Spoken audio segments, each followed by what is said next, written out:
Oi, pessoal, tudo bem? Sou Bruno Divino, presidente do Conselho Regional de Medicina Veterinária do Estado de Minas Gerais.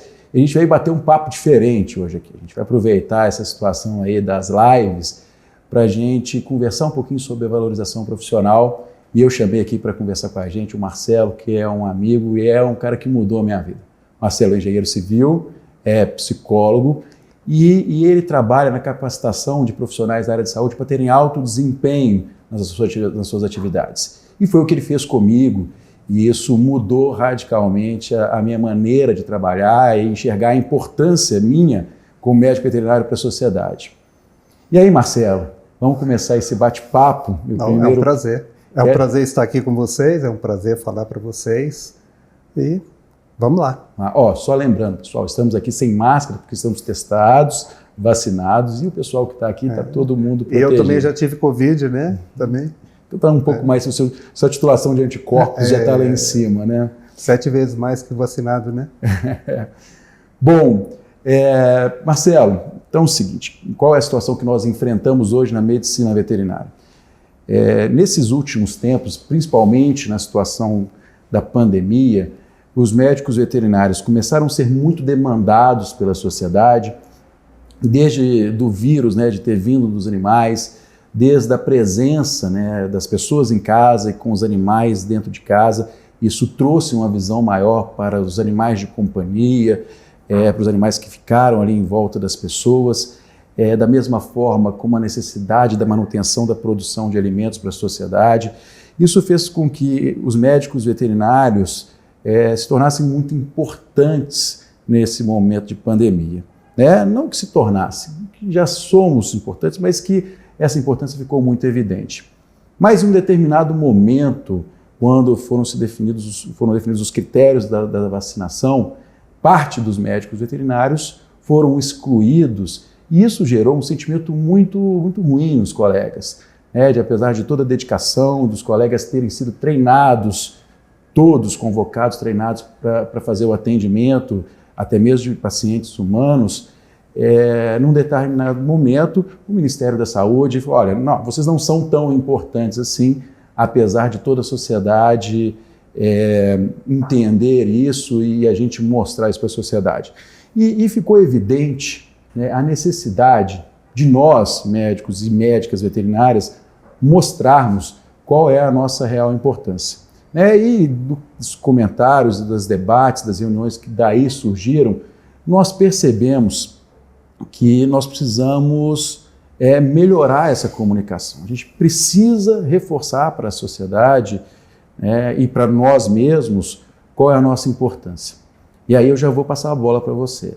Pensando nisso, Marcelo, essa situação onde nós entendemos que os médicos e médicas veterinárias são muito importantes, por tudo, pela produção de alimentos, pelo cuidado dos animais, o papel que os animais representam hoje para a sociedade, mas mesmo assim, a gente tem uma grande parcela de colegas que não se sentem valorizados e realmente não são valorizados.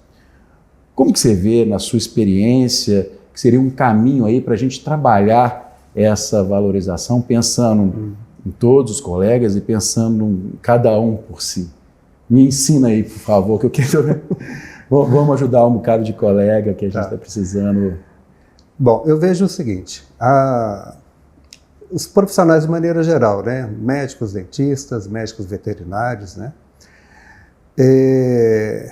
Algumas pessoas, elas têm uma certa dificuldade em fazer a gestão do próprio negócio por uma questão de personalidade.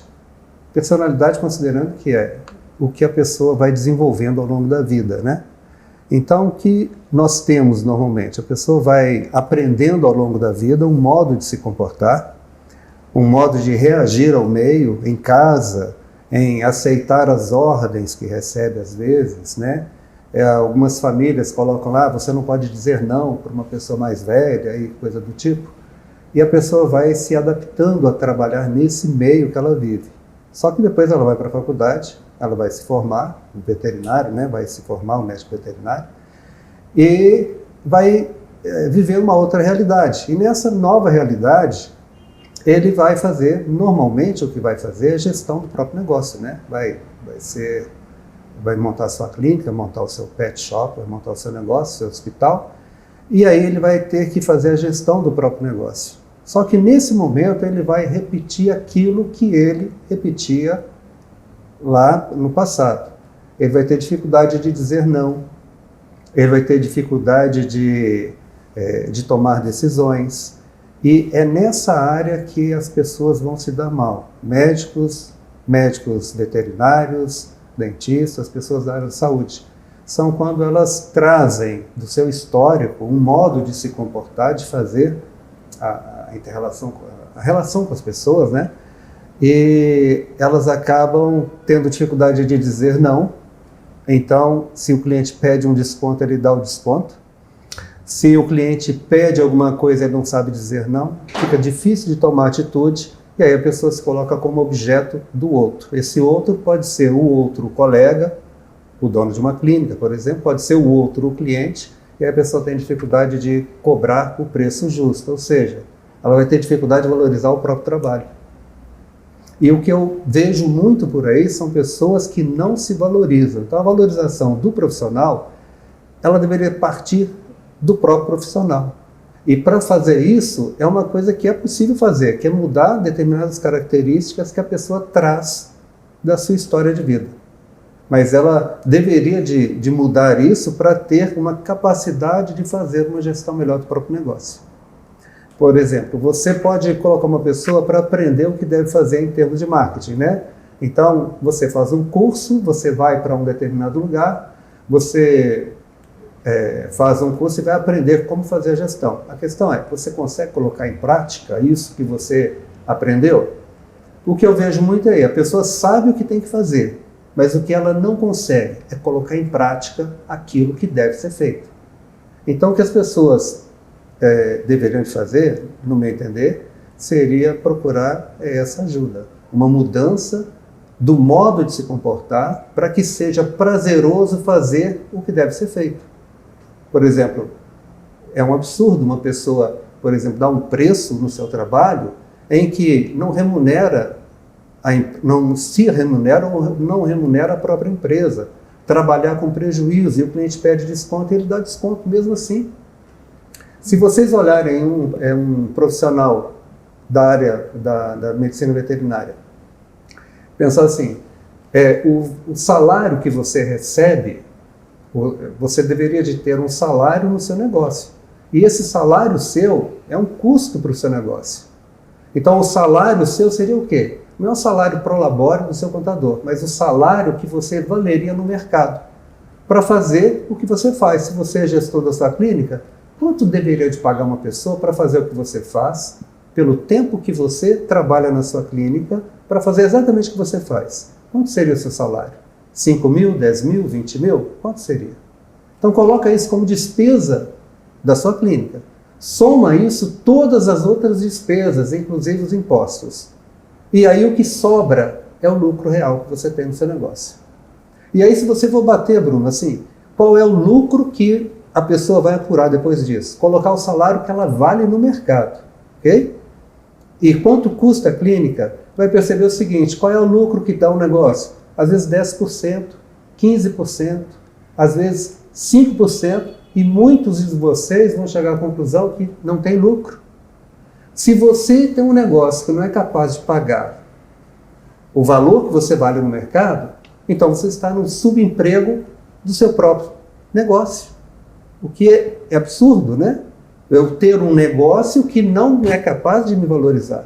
Agora, o pior disso tudo é a pessoa continuar vendendo e o cliente chega e pede desconto e a pessoa, por conta de um modo de se comportar, que é uma parte aí da área psicológica da pessoa, ela simplesmente dá um desconto. Imagina, a pessoa tem um lucro de 10% e o cliente pede desconto, ele dá 20% de desconto. Como é que pode dar um desconto de 20% numa coisa que às vezes nem dá lucro? A pessoa está deixando de levar o quê? O salário para casa. O próprio salário, o valor que ele deveria se dar. Então, o que eu vejo é muito disso. As pessoas não têm noção da parte de gestão, às vezes, para saber qual é o tamanho do lucro ou do prejuízo que ela tem. É a primeira coisa que deveria de saber. Agora, quando as pessoas têm a noção de que não está tendo lucro, que é só você fazer a conta, coloca o seu salário, todas as despesas e vê quanto sobra. E se você não está tendo lucro, provavelmente você está ganhando pouco, está cobrando pouco e você está num subemprego no seu próprio negócio.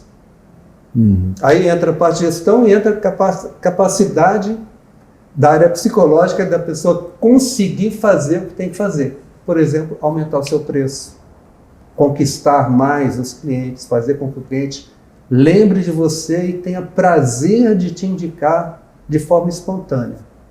É isso. Legal. Olha só, pessoal, o Marcelo deu exemplos aqui no hospital, na clínica veterinária, mas o mesmo exemplo se aplica para a área de bovinocultura, para a área de gestão, porque é a venda do nosso serviço, né? da nossa expertise. E aí, Marcelo, você falou um ponto muito importante, que é essa questão dele oferecer, valorizar o seu serviço, mas muitos colegas nos questionam assim, olha, mas o pessoal não valoriza o serviço do médico veterinário. Então a sociedade, assim, eu acho realmente que eu tenho competência, que eu sou importante, mas a sociedade não me valoriza.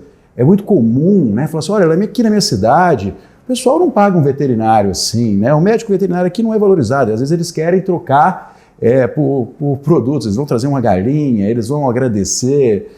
E o que você sugere aí a gente pensar? Como que a gente vai mostrar, né? Como que o profissional ele pode mostrar essa importância dele no seu dia a dia?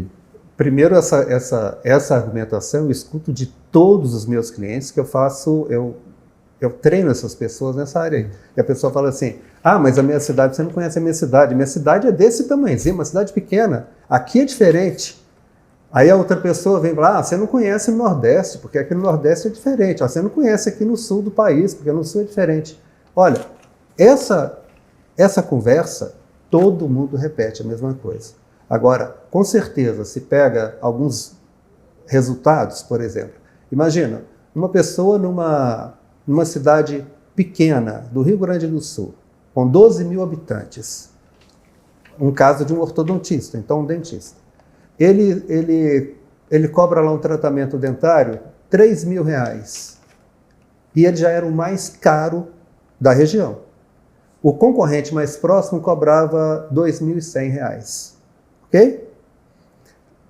Melhorando a argumentação, melhorando a forma de conquistar o cliente, ele passou para R$6.000. Mas ele já não era o mais caro? Então poderia cobrar mais caro ainda do que podia? Podia. E a ideia é o seguinte, se ele acreditar que o cliente não paga, ele não cobra. Aí é que está o negócio. Mas se ele acredita, ele vai conseguir cobrar. Aí uma dica para vocês é o seguinte. Quando alguém faz uma proposta para você de venda de alguma coisa, e você acredita que esse preço já está bom, normalmente você aceita o preço, paga à vista se você tem dinheiro, ou se você não tem dinheiro, você pede parcelamento. Mas você não pede desconto quando você acha que o preço está barato. Não é assim? Uhum. Então, você vai comprar uma coisa, você pensava assim, nossa, isso vai custar aí R$10.000. E a pessoa fala, não, são 6.000. É bem mais barato que você imaginava. Aí você vai pedir desconto ainda? Então as pessoas normalmente não pedem desconto quando acham que o preço está ok. Ok? Quer dizer, quanto que é o preço? É o quanto eu valorizo. Eu, cliente, valorizei um certo produto e imaginava pagar 10.000 para você. Ok? Eu não sei o preço, você vai me informar agora. Aí você fala que é 6.000. Eu achava que era 10.000, mas na hora que você fala que é 6.000, a minha expectativa cai e vai para R$6.000. Mas se fosse o contrário, a minha expectativa era que você ia cobrar uns 4.000 e você me dá o preço de 6.000. O meu valor percebido não vai subir até o seu, não. Ele vai ficar em 4.000. Agora, se estiver muito longe, eu agradeço e vou embora. Mas se estiver perto, se fosse, digamos, 5.000, eu ia pedir um desconto para tentar chegar no valor que eu acredito que vale. Então a dica para vocês é o seguinte, o cliente está te pedindo desconto ou está te pedindo preferencialmente parcelamento?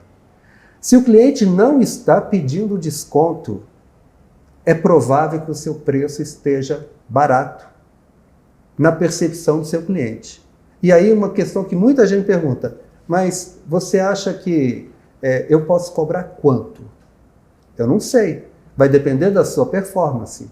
Então, é melhor pensar assim, quanto que o seu cliente está disposto a pagar com a sua forma de abordar o cliente, com a sua forma de receber, com a estrutura da sua clínica, com tudo que você apresenta para ele, quanto esse cliente está disposto a pagar.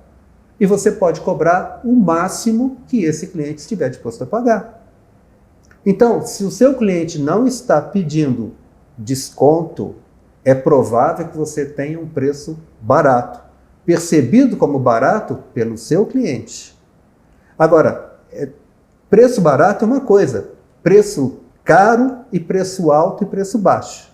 Então eu posso ter, por exemplo, uma caixa de fósforo por R$5, é um valor baixo, não é? Mas é caro ou barato para uma caixa de fósforo? Caro. Caro. É muito caro para uma caixa de fósforo, mas é um preço baixo. Uhum. Agora, digamos aí um carro que vale 300 mil, sendo vendido por 200 mil, está barato. Mas é um valor, é um preço alto, né? É uma quantidade alta em dinheiro. Então, algumas pessoas falam assim, Marcelo, eu cobro caro. Não. Se você tem agenda lotada, se você está tendo que trabalhar mais horas extras pelo dia para dar conta do seu trabalho, certamente você está cobrando barato. Tá? Então, se você está trabalhando, tendo que trabalhar fora do horário mais do que deveria, a melhor sugestão que eu penso seria aumentar seus preços, porque você está conseguindo fechar mais do que você consegue produzir. Dificilmente, se você aumentar 20% nos seus preços, dificilmente você vai perder 20% dos clientes. Não perde. Uhum. É muito raro isso acontecer. Agora, se você aumentar 20% e perder 20% da clientela, olha só, é fantástico, porque você vai ter lucro de 20% mais do que você produzir. Vai ser mais lucrativo para você e vai sobrar mais dinheiro para você, mesmo que você perca 20% da clientela. Uhum. Tá? Então, os indícios de preço barato são: cliente não pede desconto, agenda lotada e você está fechando mais do que é capaz de produzir. Por isso você está trabalhando mais horas do que deveria. Sugestão para isso: aumento de preço. E não é aumento de uma vez, não. Aumenta 20%, em torno de 20%. Se você aumentar em torno de 20% no seu preço, você pode verificar o que acontece, verifica como o seu cliente se comporta, se você perdeu ou não o orçamento. Se você perdeu o orçamento, verifica se ainda vale a pena. E de repente você chega à conclusão que o cliente não percebeu, ninguém falou nada, suas consultas aumentaram, não teve problema nenhum, está tudo perfeito, e você simplesmente está fazendo a mesma coisa, só que ganhando mais. E tornando o seu negócio lucrativo, que é o principal. E à medida que você torna o seu negócio lucrativo, aí você vai ter mais prazer no seu trabalho, mais realização profissional. Marcelo, e aí você falando assim, eu ouço muito, eu falo assim, olha, o colega que tem essa realização profissional, tem o prazer no trabalhar, está sendo bem remunerado, o colega tem sorte. E aí é muito interessante que tem um outro colega que eu admiro muito, que é o professor Ronaldo Casemiro. Você já falou do livro A Boa Sorte? Não conheço. Não, é fantástico. Aí o pessoal aí que quiser ver, o livro é o seguinte, boa sorte. A pessoa, eu não vou falar aqui spoiler do livro, mas é fantástico, é mais ou menos isso. A pessoa se prepara e tem boa sorte, né? E é isso que eu ia falar. O professor Ronaldo fala muito, sorte, você está bem preparado no momento certo. E aí a gente está vendo, aí o colega está indo bem, então o colega está bem preparado. E aí, Marcelo, as faculdades de veterinária, de medicina veterinária, elas se preparam muito bem tecnicamente. Então, se a gente for olhar o nível técnico de todas as faculdades, são mais de 60 no estado, tem um nível técnico muito bom, mas só que está faltando sorte para todos os colegas. O que você pensa? Qual a falta dessa preparação? O que está faltando preparar esses profissionais para eles terem esse sucesso, para eles terem essa sorte? Que assim, a parte técnica a gente tem, mas que parte da nossa formação, do nosso treinamento a gente pode trabalhar mais? Olha, Bruno, Você fez aquele teste, o BFP, né? Uhum. É bateria fatorial de personalidade. Ali a gente mede características da personalidade das pessoas. Então, nesse teste das características da personalidade, é o modo da pessoa se comportar no dia a dia. Como é que a pessoa, tipo assim, se convidada para uma festa, ela vai? Ou ela não vai? Então, uma pessoa que, se convidada para uma festa, ela tem prazer de ir, ela provavelmente é uma pessoa extrovertida. Uhum. Uma pessoa extrovertida é capaz de conquistar mais gente, é capaz de vender seu próprio negócio, vender a sua imagem, vender seu negócio e fazer as pessoas terem conhecimento de que ela existe. Isso aí é a parte de extroversão. A pessoa que é introvertida, se convidada para uma festa, ela costuma não ir.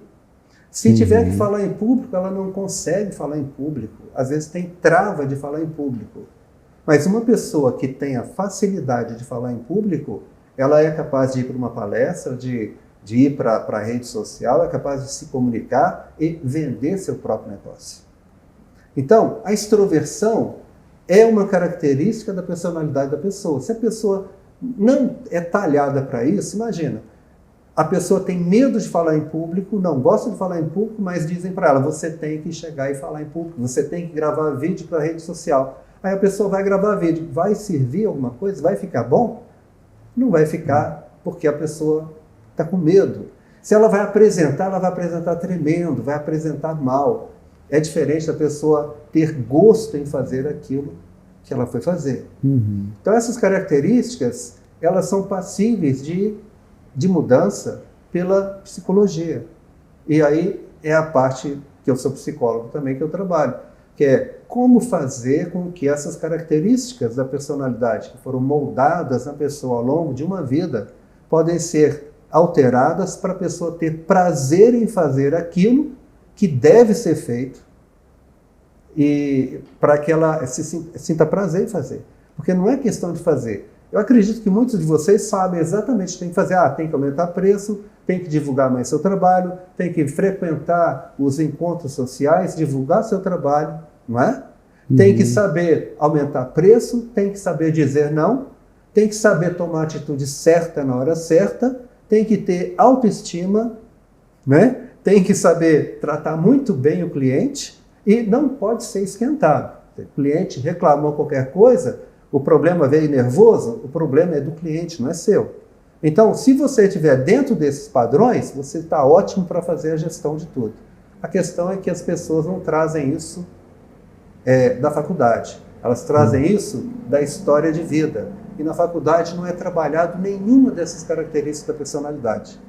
E aí a pessoa entra no mercado e vamos ter aí 5 a 10% das pessoas que de alguma forma aprenderam, mesmo durante a formação, aprenderam a se comportar desse modo e gostam de se comportar assim. A ideia é que esse modo de se comportar, ele pode ser trabalhado pela parte psicológica. Então, se a pessoa tem dificuldade de dizer não, é possível mudar e dizer não simplesmente sem problema. Ser treinada para isso. Não né? é? Você acredita nisso, né? Eu aprendi a falar não, depois de muito... Tranquilo, né? Muito. E é uma coisa rápida, né? Uhum. A autoestima também é outra coisa. Uma pessoa com autoestima elevada, ela é outra coisa, passa uma segurança, uma apresentação fantástica, não é? Porque a pessoa tem autoestima elevada. Então, também é uma questão psicológica. Então, as pessoas às vezes ficam com um nível que na psicologia a gente vai chamar de neuroticismo. É a pessoa que tem baixa autoestima, se irrita com facilidade, sempre deturpa a realidade contra ela mesma. E ela sofre, tem sofrimento emocional de pensar que alguém está pensando alguma coisa dela. Ou que se ela toma uma decisão, ela toma decisão e vai afetar a vida de alguém. Ela morre se for o caso de ter que demitir uma pessoa. Tipo assim, passa semanas pensando o que vai fazer. Ela sofre porque tem que demitir uma pessoa que tecnicamente deve ser demitida, porque está atrapalhando seu negócio. E a pessoa simplesmente não consegue. Então, essas características são características que vêm da modelagem, digamos, da personalidade ao longo dos anos. Na faculdade, eles não trabalham isso. Mas quem não tem essas características, poderiam ser trabalhadas com a área da psicologia, principalmente terapias breves. Legal. São terapias rápidas, muito rápidas. Olha que bacana, né, pessoal? Mas ele colocou 2 pontos que a gente precisa trabalhar, que na faculdade a gente não aprende, né? Tecnicamente, a gente está muito bem formado. Nós, do Conselho, investimos muito em educação continuada, né? A gente apoia muitos eventos de educação continuada, mas realmente são 2 pontos que são 2 habilidades ou 2 competências que nós precisamos desenvolver por fora ou depois, que é a questão da gestão financeira, a questão do autoconhecimento. E aí eu vou te jogar numa fria maior, Marcelo. Manda. E você falando, assim, parece que isso é uma situação extrema, né, que poucos colegas estão nessa situação, mas nós fizemos um levantamento, você acompanhou, do índice de confiança do mercado veterinário. Foi um trabalho que o professor João orientou lá na UFMG, nós fizemos o contato com os colegas e isso está ajudando a gente a direcionar nossos trabalhos, nossas ações, inclusive esse bate-papo nosso aqui.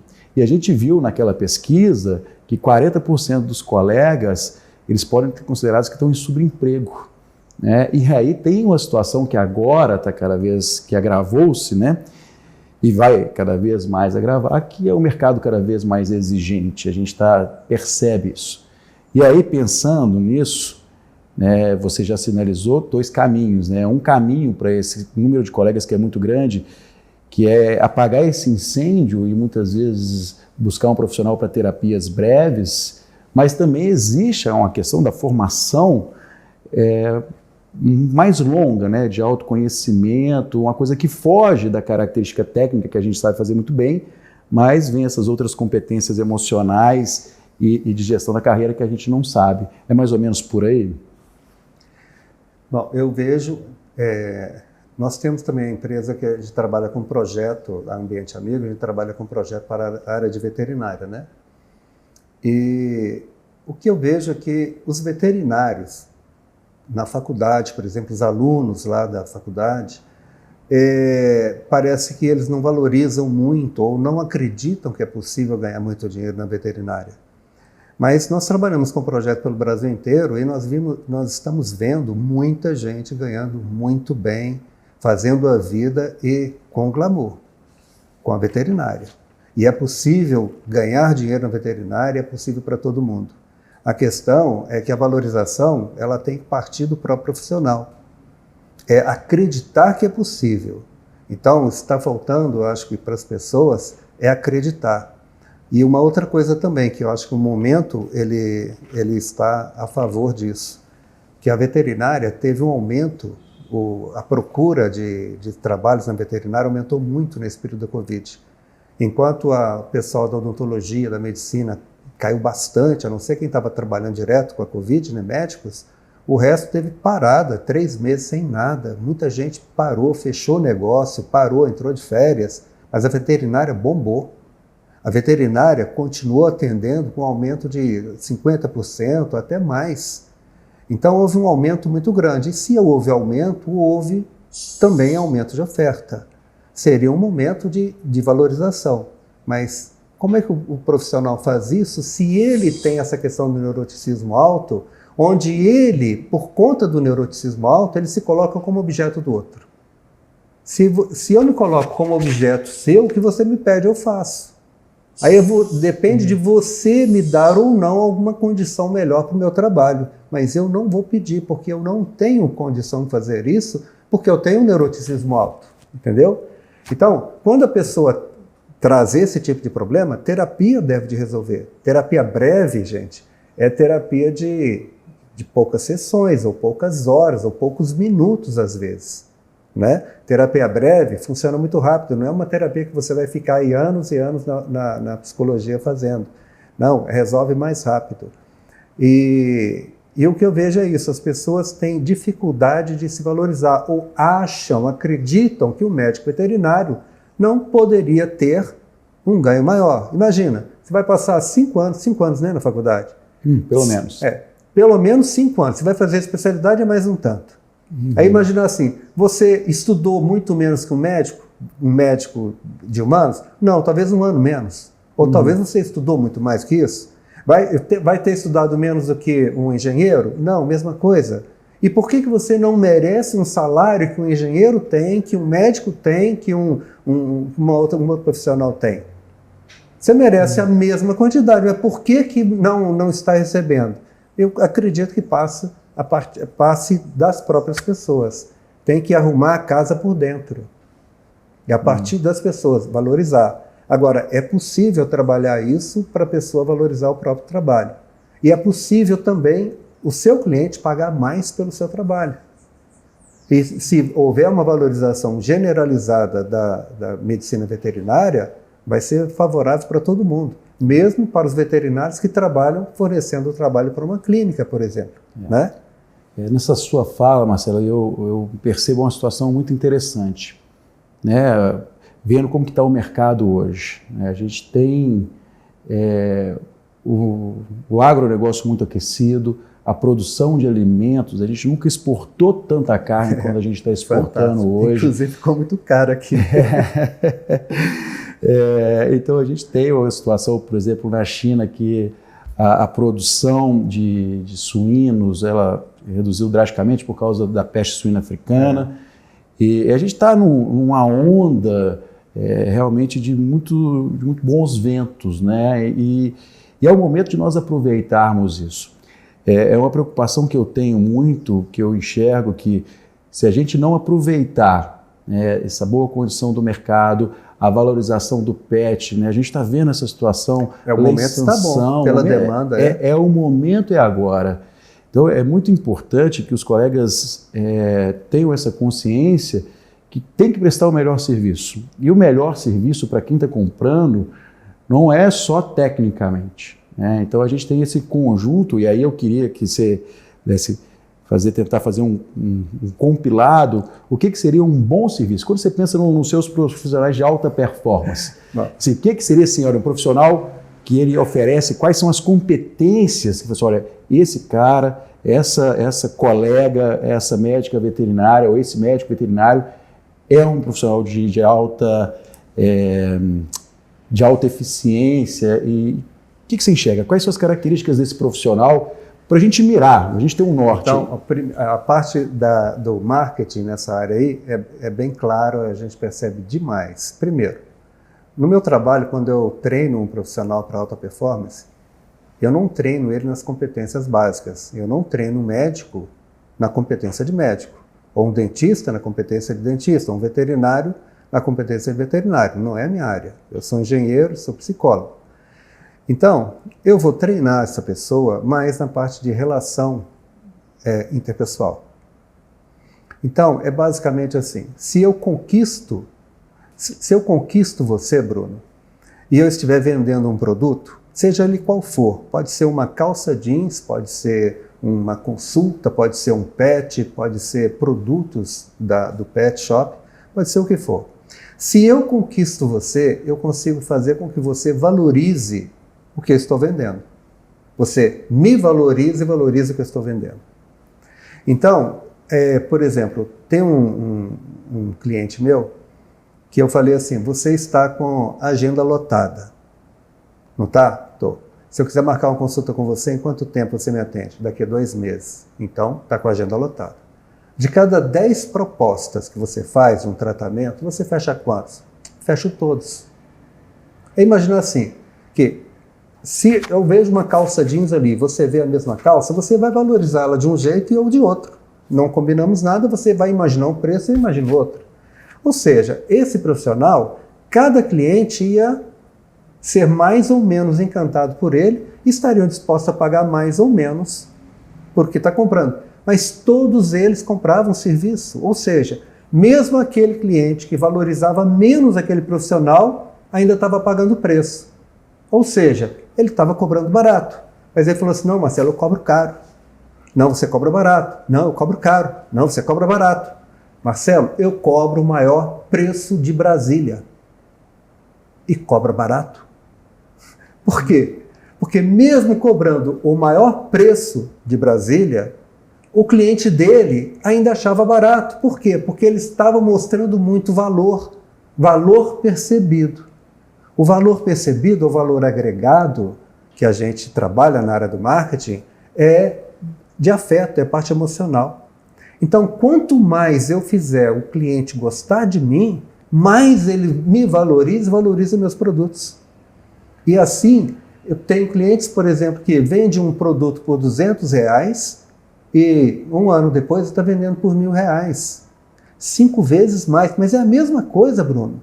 Imagina como é que aumentou o lucro dele nisso. Mas por que ele pôde aumentar? Porque à medida que ele foi aumentando, a clientela não recuou, continuou comprando. E ele foi até chegar no limite que a clientela dele estava disposta a pagar. E ela está disposta a pagar quanto mais você conquista a pessoa. Então, um tratamento cortês, essa parte de fazer o cliente gostar de você, é a coisa mais importante que tem. Porque o produto que você vende, se ele comparar o seu produto com o outro do lado, ele está te considerando commodity, uma coisa comum. Não é?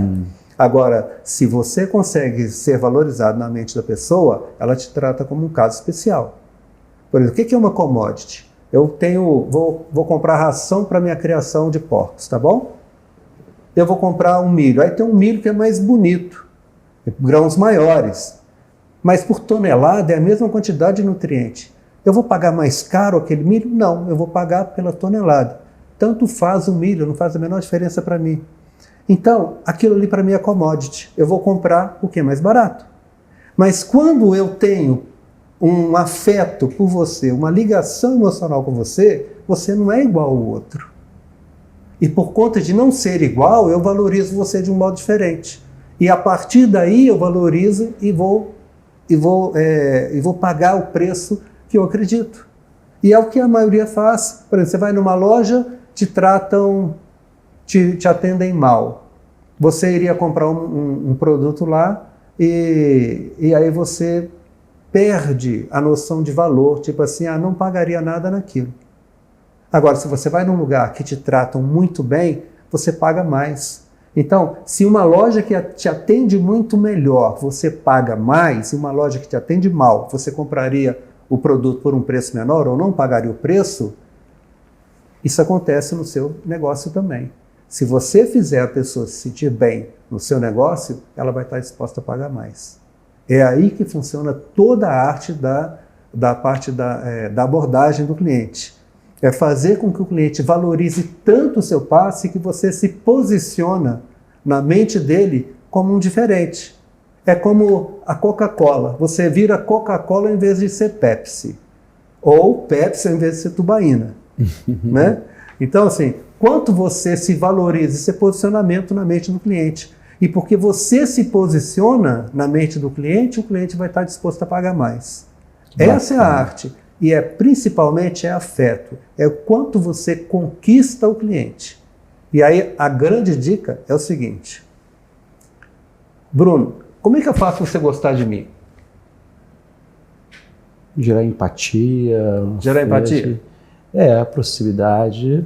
Nossa, ser educado com você? Ser educado, eu sou um conjunto. Ser educado deveria de ser, todo mundo é o esperado.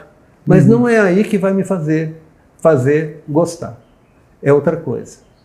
Por exemplo, ser cortês é normal, mas não é ser cortês. Mas se eu te fizer sentir especial para mim. Aí, porque você já sabe, né? É aí que está a chave do negócio.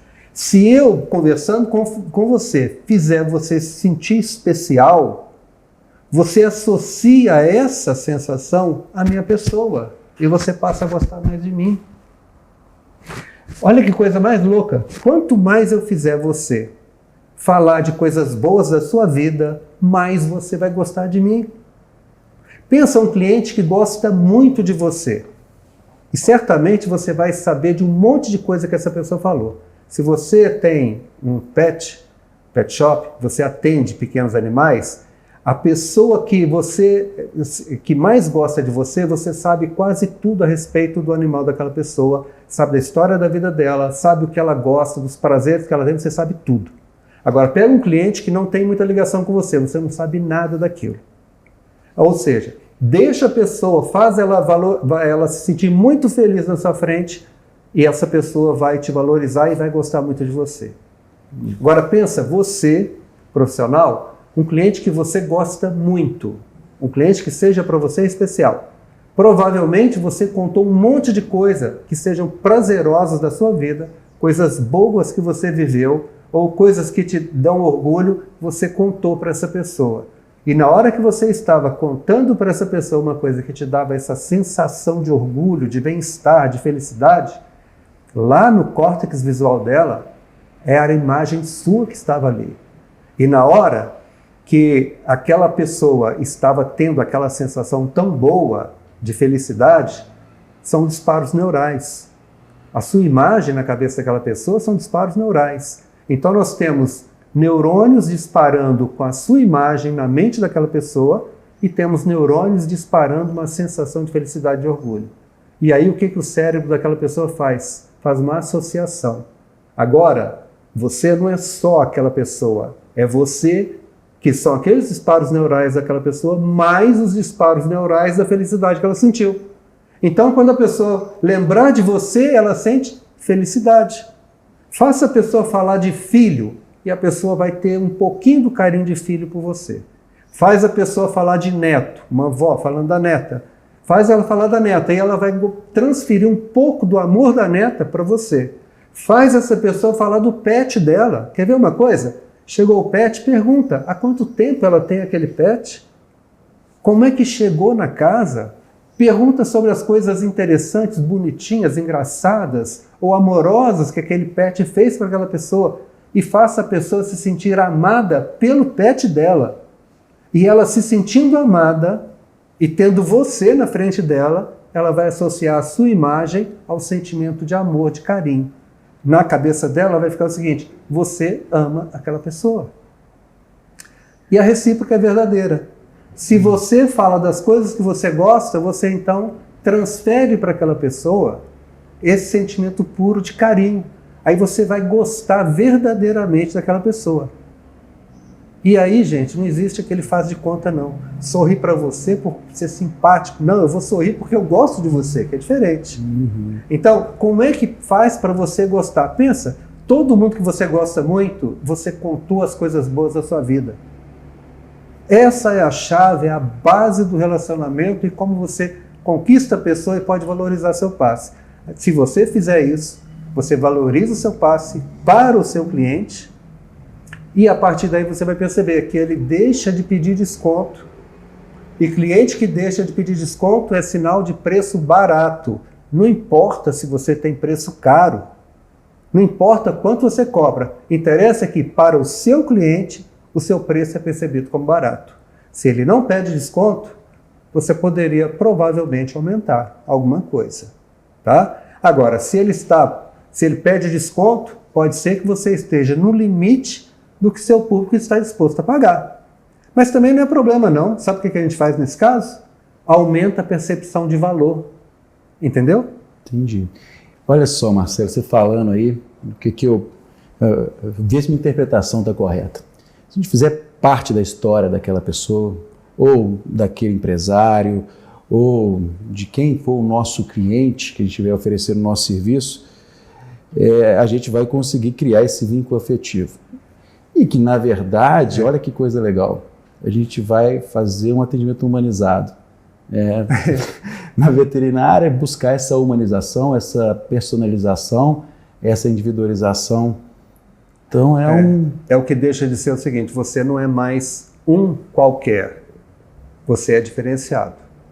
Que é um desafio nesses tempos de hoje. Aí você sendo diferenciado, a pessoa está com você porque você é único, é diferente.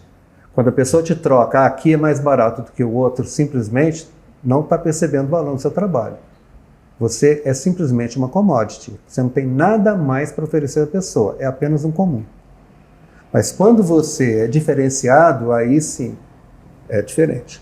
Você vive isso no comércio de maneira geral. Você valoriza quem te trata muito bem. Perceba isso nas lojas que você frequenta. Muito provavelmente você frequenta as lojas que te atendem melhor e você acaba pagando mais. É mais ou menos por aí. Bacana. Marcelo, a gente já está indo para o final, mas eu quero dar um recado para os colegas. Assim.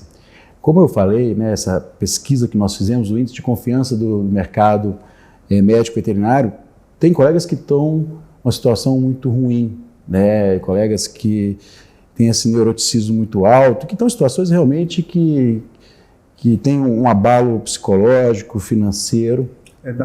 Naquela pesquisa mostrou também nível de depressão, né? Muita Nível de gente depressão, consumo de com drogas. Depressão, né? droga e alguns tratamentos também, ou pessoas que acabam não suportando, né? Pensando, pessoal, nessa situação, nós estamos aqui no Conselho agora em fase final desenvolvendo um projeto de cuidado da vida dos colegas. Então nós estamos... Um acolhimento, né? Um acolhimento, né? Nós estamos escolhendo, selecionando um profissional da área da psicologia que vai fazer esse acolhimento desses profissionais que estão nessa situação crítica. É um profissional que vai ser contratado pelo Conselho para ouvir vocês, para conversar com vocês, principalmente os colegas que estão nessa situação de maior risco, para dar um direcionamento, né, para que o Conselho, o Conselho somos nós, não sou eu, Bruno Divino, não são os diretores, somos os colegas todos que são inscritos e nós temos que trabalhar para nos proteger, né, já que nós oferecemos um serviço muito importante para a sociedade. Então esse serviço vai ser, estamos finalizando esse projeto para oferecer, né, esse núcleo de cuidado da vida, né, e em breve a gente vai noticiar nas nossas redes sociais. Eu peço que acompanhem, nos sigam aí nas nossas redes sociais para terem notícia disso.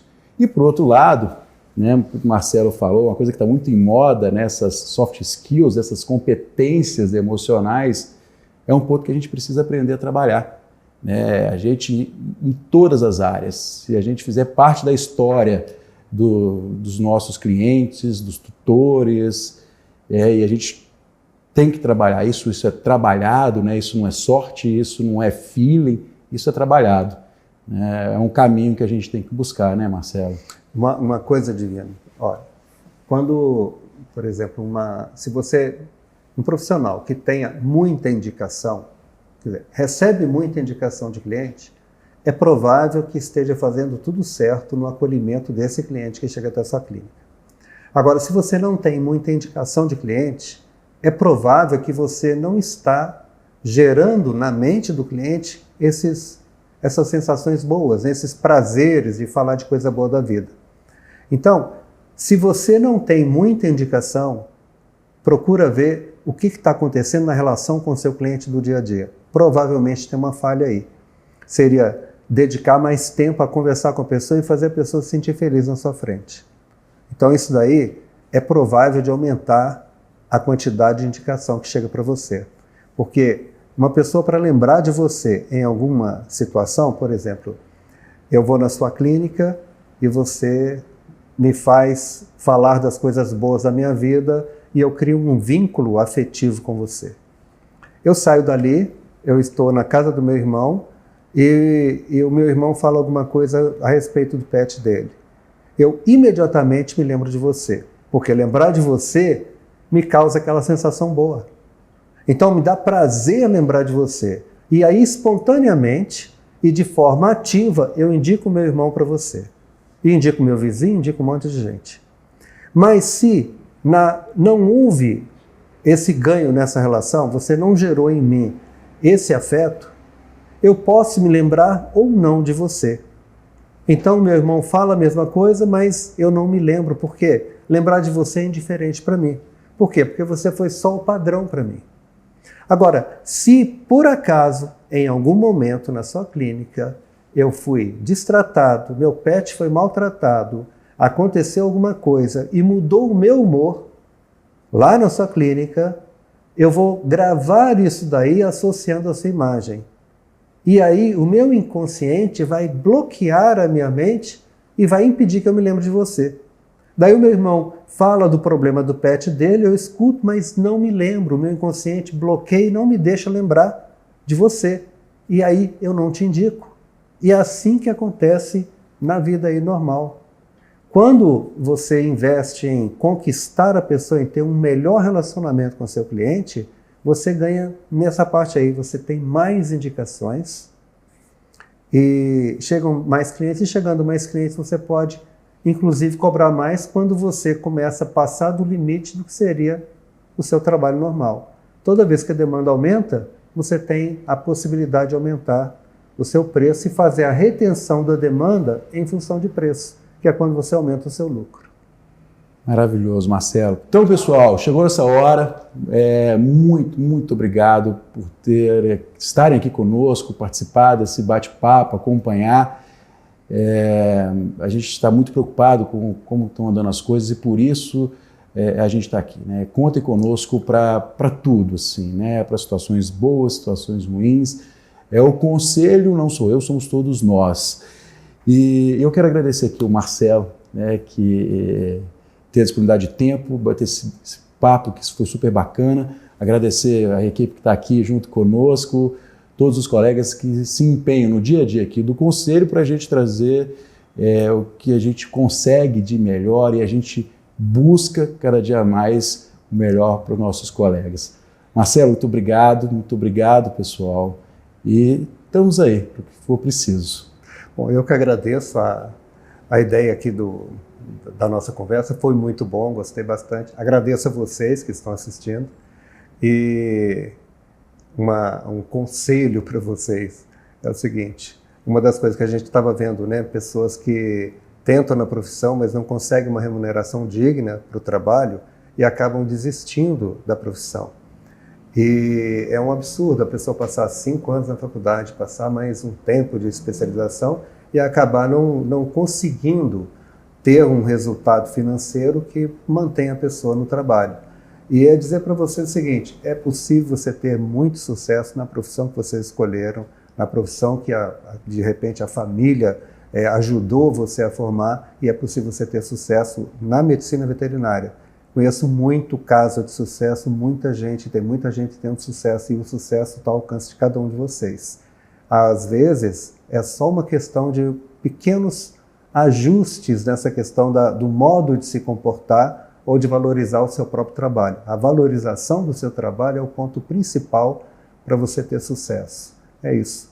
Muito obrigado e adorei o bate-papo aqui com vocês. Pessoal, e hoje é o dia do médico veterinário. Parabéns também pelo dia dos médicos veterinários. Eu estava deixando, né? Eu tenho muito orgulho de ser médico veterinário, eu tenho muito orgulho do serviço que todos vocês, médicos e médicas veterinárias, têm feito. Parabéns para vocês. Se o Brasil está onde está, se os animais estão bem cuidados como estão, é responsabilidade nossa. Muito obrigado. Agradeço como profissional e como pessoa. Pessoal, eu tenho muito orgulho de todos vocês. Muito obrigado e tchau.